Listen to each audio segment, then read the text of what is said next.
સુરતનગર શિક્ષણ સમિતિના અધ્યક્ષ પદે ભાજપના સિનિયર કાર્યકર કાપડિયાની નિમણૂક, ઉપાધ્યક્ષ પદે રંજના ગોસ્વામી।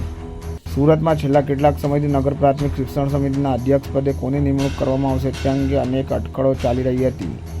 કાર્યકારી અધ્યક્ષ સ્વાતિ સોસાને જ કાયમી જવાબદારી સોંપવામાં આવશે તેવી ચર્ચા હતી। જોકે નગર પ્રાથમિક શિક્ષણ સમિતિના અધ્યક્ષની જાહેરાતમાં પણ સ્કાયલેબ જેવી સ્થિતિ જોવા મળી હતી। જાહેર ભાજપના સિનિયર કાર્યકર રાજેન્દ્ર કાપડિયાને અધ્યક્ષ તરીકેની જવાબદારી સોંપાતા આખરે તમામ અટકળોનો અંત આવ્યો હતો।